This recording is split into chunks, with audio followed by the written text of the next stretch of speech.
informatika adalah studi tentang perilaku dan struktur sistem apapun yang membuat, menyimpan, memproses, dan kemudian menampilkan informasi. Sedangkan pendidikan adalah pembelajaran pengetahuan, keterampilan, dan kebiasaan sekelompok orang yang diturunkan dari satu generasi ke generasi berikutnya melalui pengajaran, pelatihan, atau penelitian. Teknologi merupakan alat yang berkembang secara pesat dan membantu kerja informatika di dalam pendidikan. Seperti sekarang ini, perkembangan teknologi sangat mempengaruhi sistem pendidikan di masa yang akan datang. Memakai teknologi informasi memerlukan beberapa pertimbangan-pertimbangan yang matang, mulai dari kesiapan para pendidik dan sebagainya. Adapun peranan informatika di dalam pendidikan meliputi 1. Informasi yang dibutuhkan akan semakin cepat dan mudah diakses untuk kepentingan pendidikan.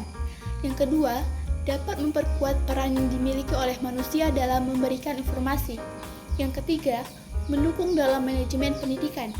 Yang keempat, menjadikan sumber bahan ajar, fasilitas dalam pendidikan, dan banyak lagi. Adapun perkembangan informatika dalam pendidikan sendiri, terkhususnya di masa pandemi, hampir membuat kegiatan yang tadinya dilakukan secara langsung menjadi kegiatan yang harus dilakukan dengan menggunakan gadget. Dengan adanya informatika, terciptalah aplikasi yang dapat memudahkan kegiatan KBM seperti rapat virtual, absen kelas, tugas, dan lain-lain. Semua itu dilakukan melalui jaringan digital, dan hal tersebut juga nantinya akan membuat masyarakat menjadi lebih produktif dalam menciptakan teknologi-teknologi itu. Beberapa dampak positif dari informatika. Yang pertama, informasi yang dibutuhkan untuk menjadi lebih cepat dan lebih mudah dalam mengakses tujuan pendidikan. Yang kedua, inovasi dalam pembelajaran tumbuh di hadapan learning inovasi yang memudahkan proses pendidikan.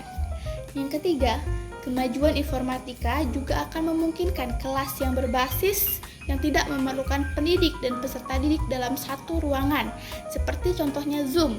Walaupun dari berbagai tempat, namun akan bersatu di dalam satu ruangan. Yang keempat, sistem administrasi pada lembaga pendidikan akan lebih mudah dan lancar karena penerapan sistem TIK. Yang kelima, munculnya media massa, khususnya media elektronik sebagai sumber pengetahuan dan pendidikan pusat.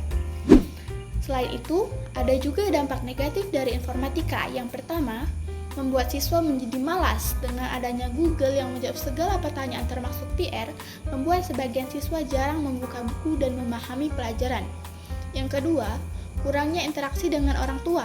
Terkadang, kalau siswa sudah akrab dengan handphonenya, sudah bisa menjawab PR-nya sendiri dengan menggunakan aplikasi-aplikasi yang mereka gunakan, mengurangi interaksi mereka dengan orang tua mereka yang biasanya bertanya tentang soal-soal yang tidak mereka tahu. Yang ketiga, menyontek saat ujian lewat handphone maupun alat elektronik lainnya. Sebagian anak tak jarang untuk berbuat curang dan nilai yang bagus karena mungkin pada aplikasi ujian memang belum menerapkan sistem tidak dapat keluar aplikasi saat ujian, sehingga siswa bebas keluar masuk aplikasi untuk mencari jawaban dari aplikasi lainnya.